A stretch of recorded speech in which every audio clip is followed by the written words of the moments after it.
Hi, this is Jeremy Burgess. Welcome to Renegade Detroit TV.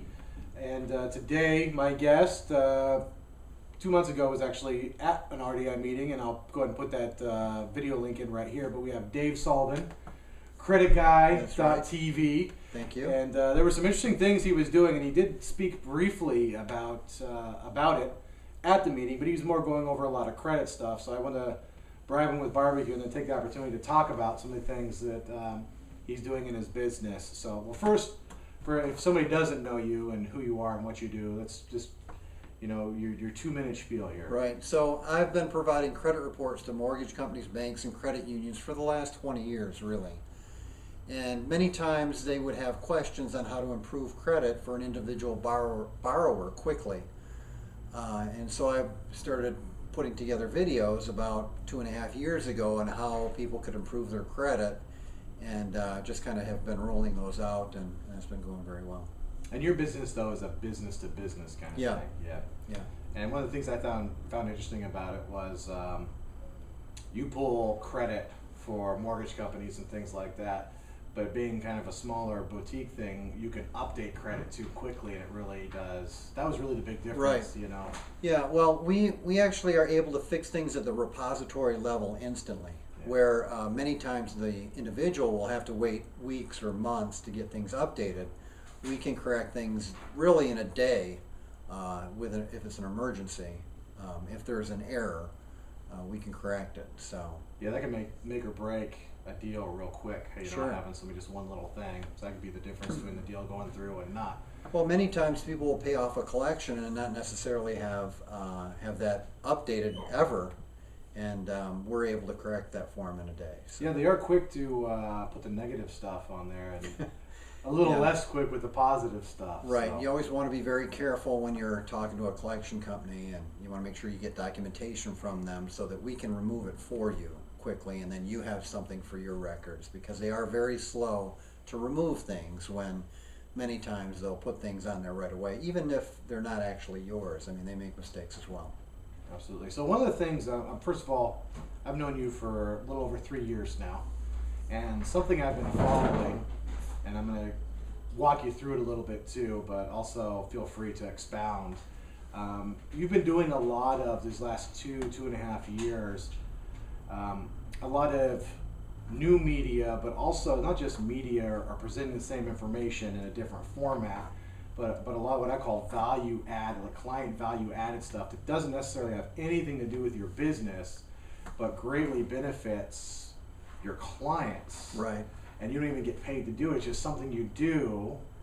And I've been following that. And let's just talk about that a little bit. How'd you get the idea? Where'd you start? Some of the people you've interviewed, things like that. Well, I really got the idea, like you did, from Gary Vaynerchuk. I started following his stuff about 3 years ago, and just kind of felt like he wanted to change the wine world, and I wanted to change the credit world.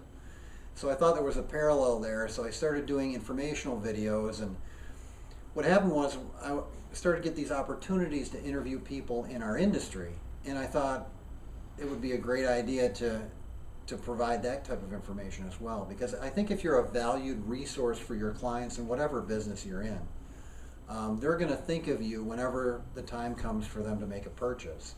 So that's what I tried to do. I tried to become the most famous person, if you will, in my small niche of products, and there's probably only about 30 to 40 people selling credit reports like I am to mortgage companies and banks in the country. And I just wanted to be the first guy that people thought of, and it actually has worked out very well. Well, I would actually take it a step further, not just they would remember you, but in this day and age with technology changing everything so quickly and things becoming commodities much quicker than they used to be, right. I see this as a way where you're definitely not a commodity. Not only are they doing business with you and they potentially like what you're doing and your services, but you become an integral part of their business. Not Sure. You're just handling that, now you're handling the education, and Right. they feel like you care about them, which obviously you do. It's just you're showing it in a way that's more beneficial to them. Well, and video is so powerful because they can see you, hear what you sound like, see your mannerisms, the fact that you're bringing quality information to them. I think it really builds a rapport with them that there's really no other way to do it. I mean, I did all the old marketing stuff. I did the newsletters and I did the mailers and all that stuff from years ago, and nothing has worked as well as video. Well, yeah, it's pretty. And some of the interviews you do are pretty cool. You had the Fed chairman I from had Chicago. right. He was actually from Detroit branch of the Chicago Fed. Yeah, Paul Traub. That was a good interview. He had did a presentation at an MMLA function, and I got to interview him. I did the Think Big, Work Small guys, Frank Gray and Brian Stevens. Have you ever heard of them? Yeah. So those guys were great. They happened to come in for another MMLA function, but I did a great interview with them. I really liked how that turned out. And they, again, were talking about the power of video, and they've kind of built a whole business around it. Well, another thing you said that just before we started that I found very interesting, and so I'm gonna probe it a little bit, was that you've built a lot of your audience actually through LinkedIn groups. Yeah. And I despise LinkedIn, so I must be doing it wrong. Well, and I can't be the only one. So tell us how you got the idea and how you actually work it in LinkedIn groups. well, even long before I started the blog, I was always looking for the right person to contact at a bank or a credit union. So I'd purchased lists in the past, and I've made phone calls, and what I found was that LinkedIn came along, and all the people were putting their information, what their job was, where they worked, on LinkedIn.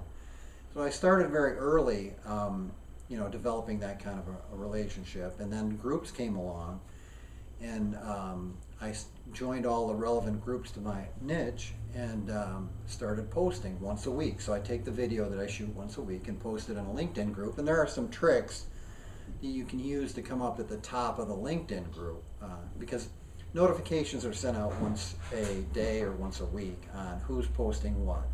You want to be right at the top, because if there's 20 listings, people are not going to look down to the bottom, but if you're the first listing, more than likely they are going to read that one. And that's really where I built my audience, is really through the LinkedIn groups. That's really interesting. I'm gonna have to take maybe talk to you a little bit more about LinkedIn, because it's something I've I've completely neglected it. So, Yeah. all right, one more question from me is, we're just talking in business in general here, and I really like some of the things you're doing in the video and the media and all that. Obviously, we tend to be a little bit more real estate specific, but what is some advice, for somebody who has an idea, not even in real estate, but some other niche, and they want to get into video? How do you think they should get started? What are the things they should do, and how should they measure their success? Well, I mean, I think you should start by starting. A lot of people think, well, I've got to be perfect, or I don't look right, or I've got to get the right camera or the right setting. You don't. Just take your phone. It's very easy to start. I would say start right away, whatever your niche is. Read everything you can about your industry. People my age have been usually in their business for a while, and they have an idea, but you should still read everything you can and learn as much as you can as you go, and then start shooting the videos, post them, push them out through the LinkedIn groups of whatever your industry is, and then keep making them. Just keep doing it. Even though you want to quit, or you're tired, you don't feel like it this week, you have to do it every week. And I would tell you the same day every week.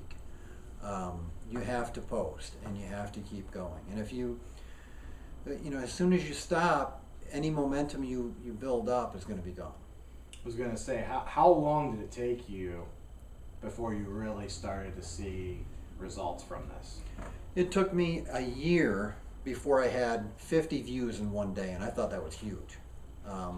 And it took me 2 years to really kind of build up an audience, where what's happened now is LinkedIn is not really the main driver of the views of my videos. Not that views are views should not be the sole reason you're doing it. But now YouTube, the search in YouTube is feeding the views to the point where on a bad day I'm at 200, and on a good day I'm at 500 a day.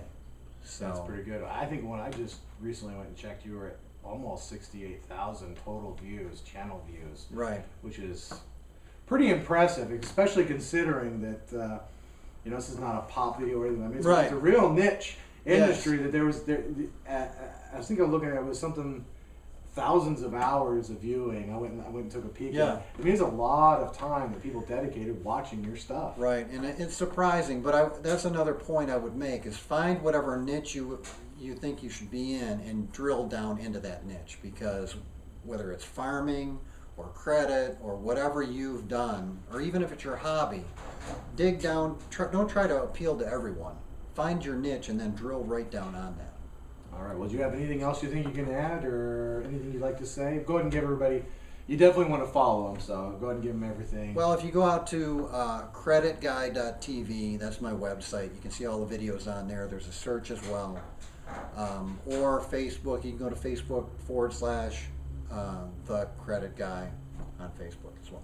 Excellent. Okay. All right, Dave. Thank you very much. Thank you. Bye.